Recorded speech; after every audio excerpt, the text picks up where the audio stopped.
Welcome to another episode of The Brand Called You, a podcast and podcast show that brings you leadership lessons, knowledge, experience, and wisdom from thousands of successful individuals from around the world. I'm your host, Ashutosh Garg, and today I'm delighted to welcome a well-known and respected storyteller from Detroit, USA, Satori Shakoor. Satori, welcome to the show. Thank you. Thank you so much for having me. It's a pleasure and an honor to be on your show Thank you. from the United States to India. Thank you. Satori is a storyteller, a social entrepreneur, a Kresge Literary Arts Fellow. She's the executive producer of the award-winning The Secret Society of Twisted Storytellers, a platform she founded in 2012. So, Satori, let me start by asking you, how did your journey as an artist begin, and what inspired you to pursue storytelling? When did it begin?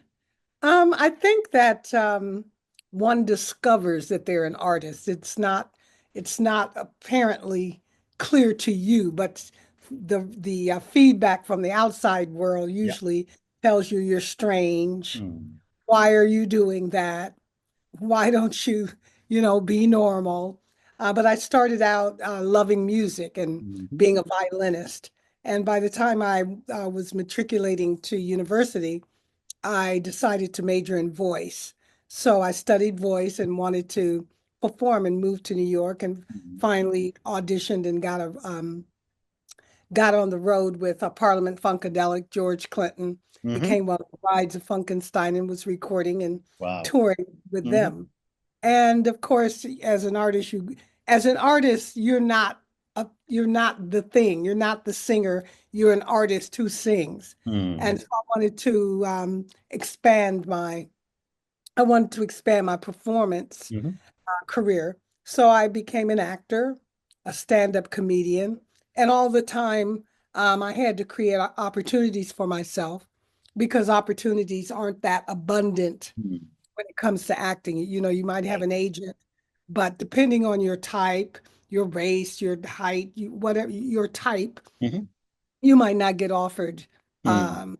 um, roles abundantly. So I had to create roles and theater pieces and shows so that I could continue to express my craft.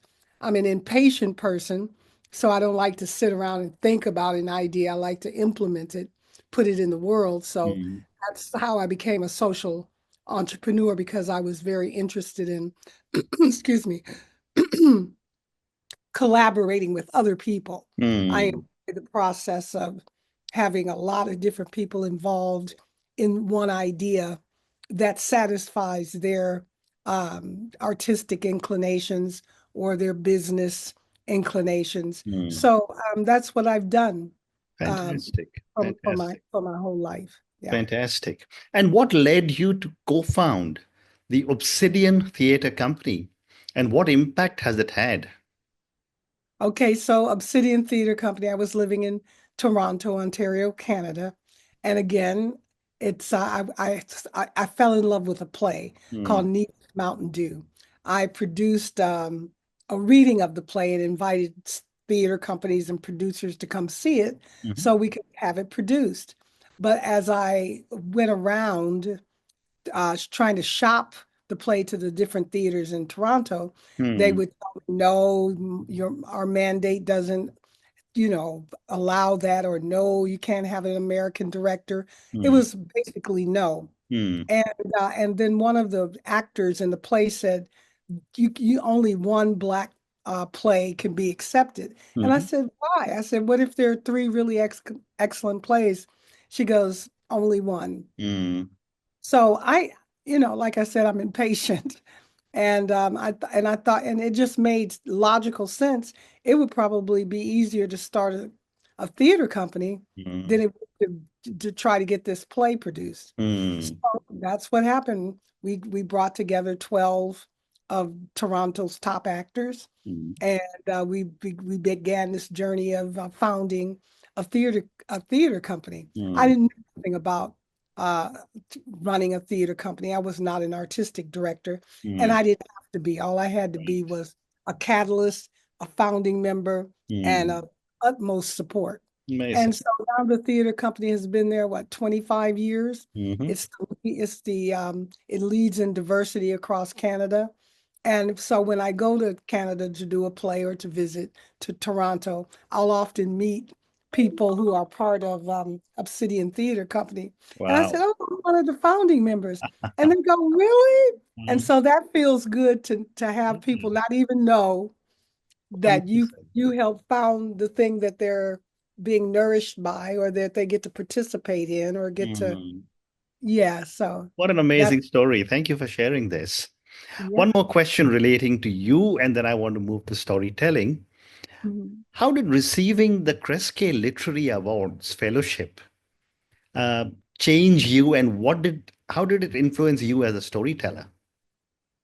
Okay, so I applied for the Kresge Literary Arts Fellowship 4 times. The first time I applied for it, what's storytelling? Because Hmm. the category was spoken word poetry. Hmm. And so storytelling wasn't even considered a separate art form here in Detroit at the time. Hmm. And so I applied, but each year I applied, I was forging through with the Secret Society of Twisted Storytellers. Hmm. And by the fourth time I applied, most people knew what it was. So I had video, I had testimonies, I had everything to add to my grant application. Hmm. And I told the stories that the application questions asked, and I was awarded, you get awarded, at that time it was $25,000 Wow.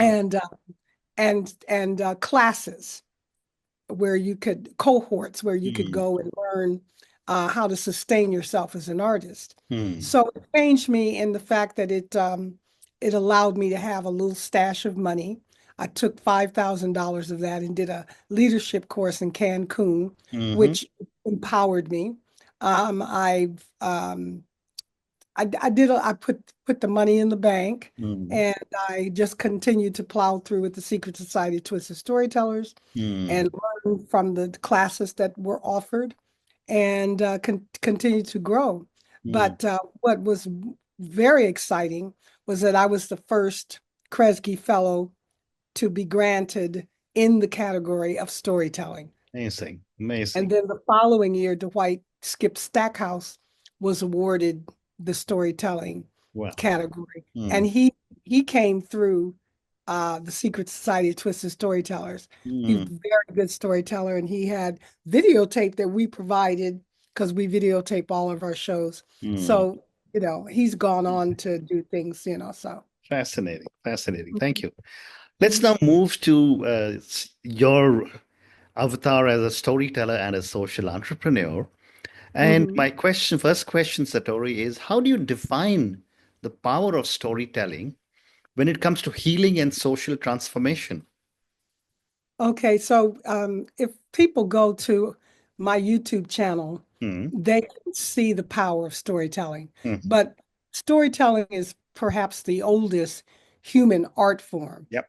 It's an art, it's a craft, and it's a science. Hmm.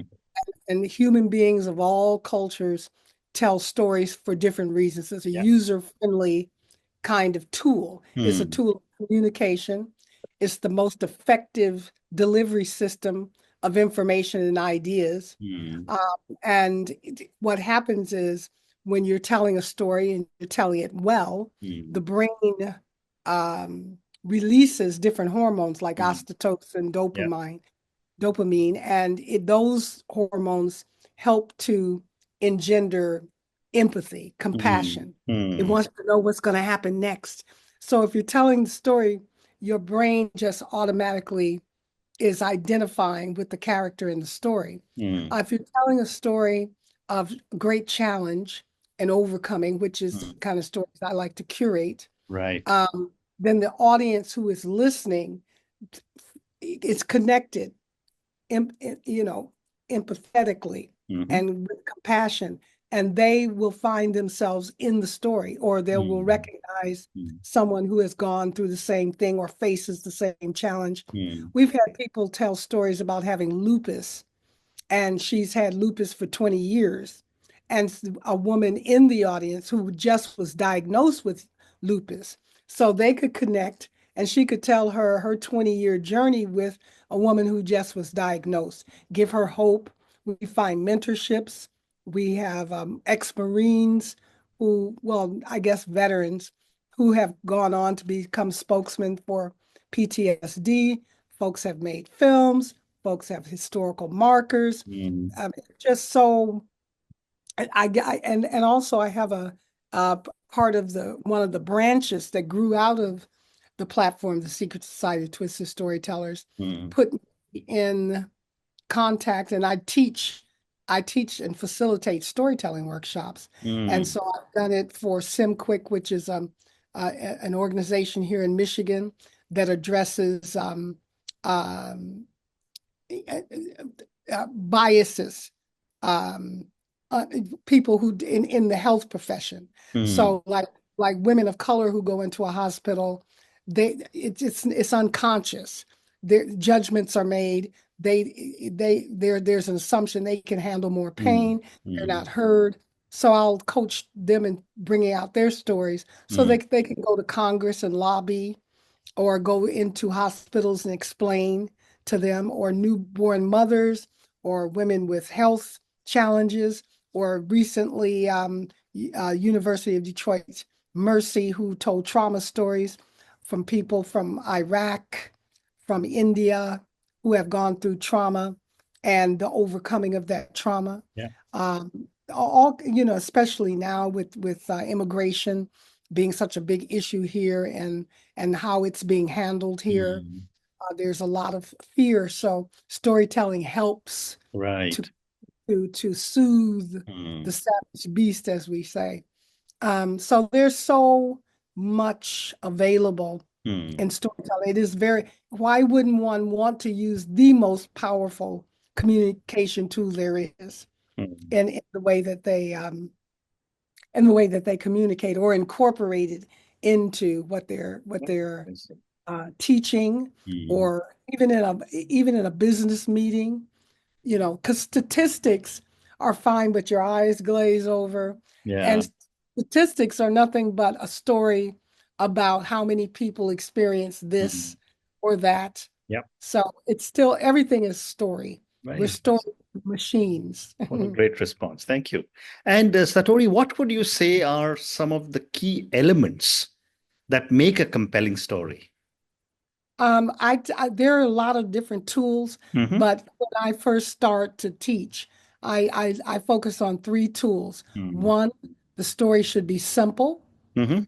So a young 8-year-old could be in the room and an 80-year-old could be in the room, and the Mm, story is accessible enough for them to follow it according to their life mm, experience. Number two, the story should start in the action mm, with doing something. I'm driving down the highway. I mm, see a deer. I hit the brakes, but it's not, I can't stop, and I hit the deer. It, mm, so we see the action, and that puts us in the story. mm, Uh, and then the other tool that I use is your story has to have stakes. A mm, story without stakes is an essay. So again, if I'm driving down the highway and I've put my foot on the brake, am I going to hit the deer or I'm going to avoid the deer? What are the stakes? If I hit the deer, what's going to happen to me, the deer? So it's high, yeah. stake. The Mm, higher the stakes, the more compelling the story. mm. If there's a Fas- child in the story, the stakes are automatically high. Fascinating. Let's talk a little bit about the Secret Society of Twisted Storytellers, which you are the executive producer of. Mhm. What was the inspiration to create this society, and how do you select storytellers for this group? Okay. So the inspiration was 6 years after I lost my mother, Hmm. and then 9 months later, my son died. Oh I God. was in the depths of hell. Mm, But 6 years later, I was crawling back. And so was Detroit. It's mm, 2012. Detroit had been under emergency management, water shut off, the Flint water crisis, people moving out of the city, tax base disappearing. It was very raw, just like how I felt inside. And I had been touring the country as a moth storyteller and host. And I was telling the story of losing my mother and my son. Mm, And I noticed one night as I was telling the story that I could hear a pin drop and that people were leaning forward, waiting for my next words. mm, That's when I discovered, oh, I'm a storyteller. mm, That whatever I'm going to say next is going to have some kind of impact on these listening ears. mm, And then after my performance and during at the end of the show, people rushed up to me. They thanked me for mm, telling the story. They emailed me from all over the world. And then I thought, oh, they're thanking me like this is a service. And so at that time, Wall Street had crashed. Too big to fail had failed. The economy was in an uproar. As an yeah. artist, we're hit. Mm, We're on the front line, and I had put my furniture in storage and was living in the basement of a friend's house in a mm, suburb of Detroit.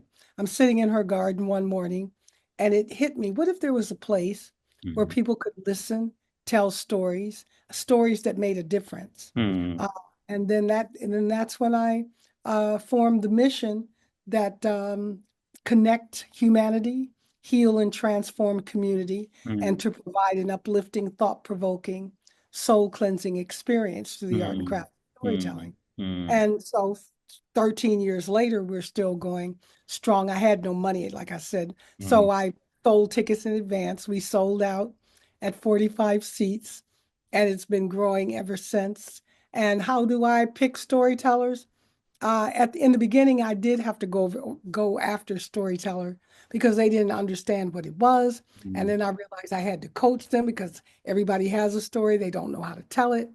And it just began to grow from there because people love stories. But it's a unique sort of platform mm, because it's a single human being telling their true and personal story, mm, which can be quite compelling, like a film festival. mm, And now people come and choose us. And I don't, I'm confident that I can help anyone tell their mm, story. So it basically has to do with the theme. mm.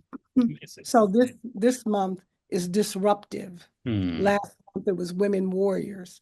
So mm. I curated around the theme and find mind stories that reflect that theme. Amazing. You know, when I was reading about you and preparing for this conversation, I was also fascinated to read about uh, the peer-to-peer conference that you have been Mhm, involved in. mhm. And I wanted to ask you, how did your storytelling workshop at the peer-to-peer conference help address sexual assault and domestic violence? Mhm. Well, a lot of the organizations that came from all over the United States, they needed to raise funds.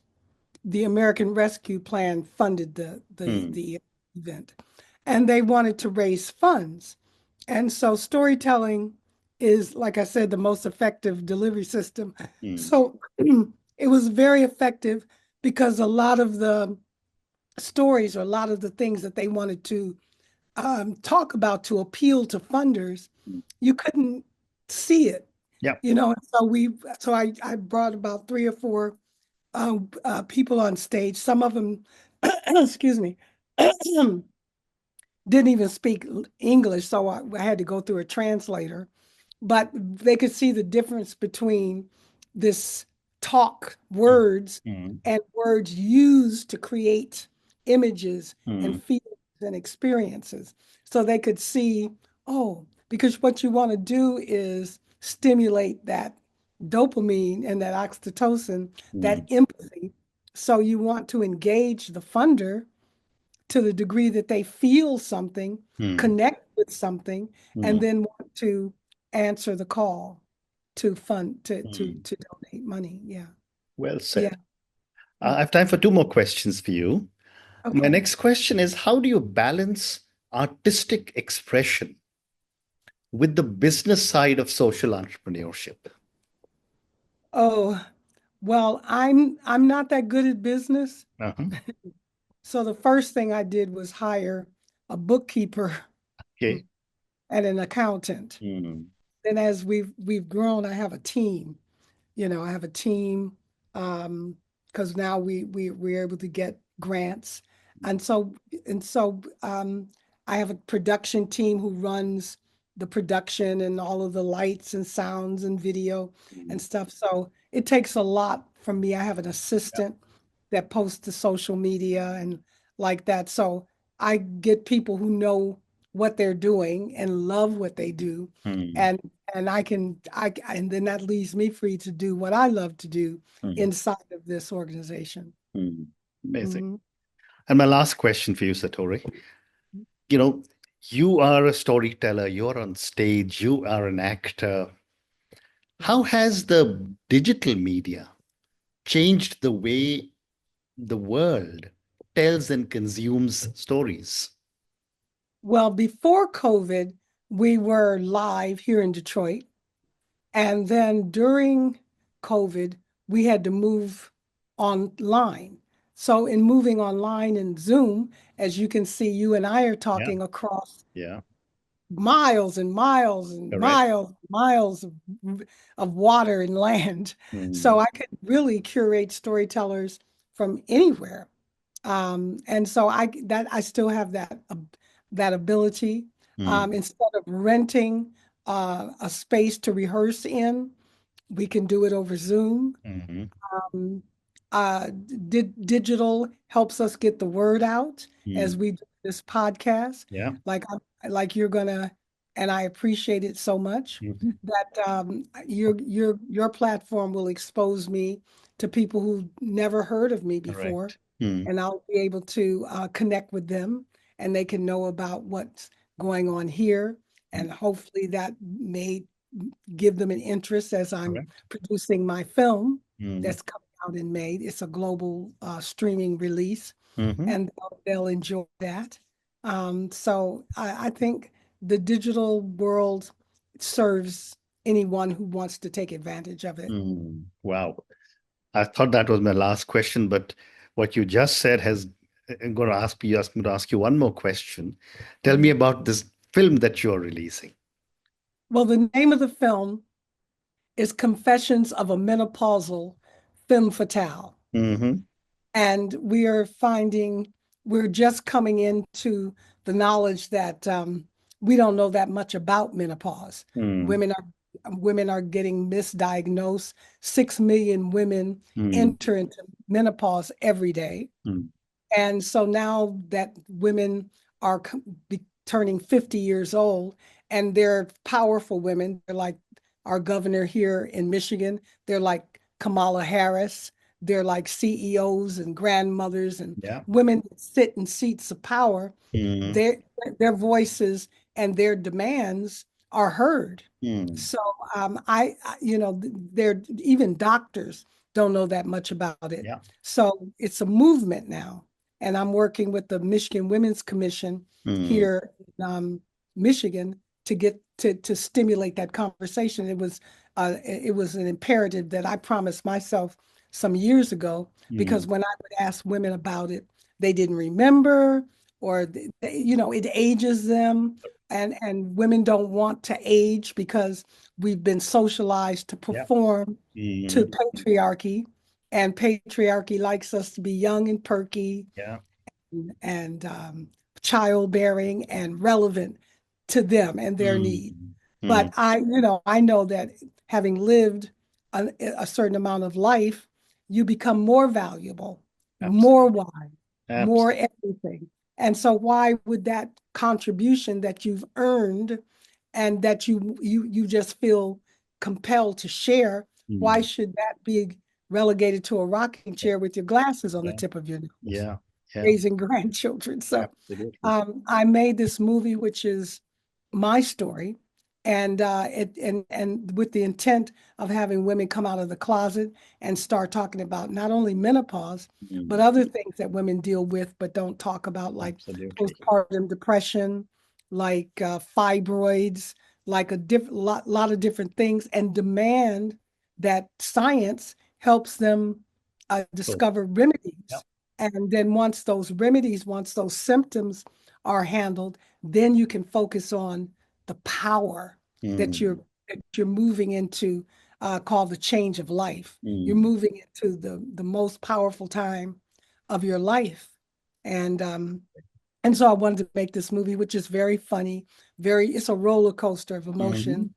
But I'm very excited. It's the first film I've ever made. It's a solo show. It's a solo show with me telling the story. So amazing, amazing. And on that note, Satori, I just want to say what a fascinating conversation this has been. Thank you for speaking to me about your journey as a storyteller. We thank covered a you. lot of very interesting ground for my viewers and listeners. So thank you for speaking to me about the Obsidian Theater Company and your Kresge Literary Arts Fellowship.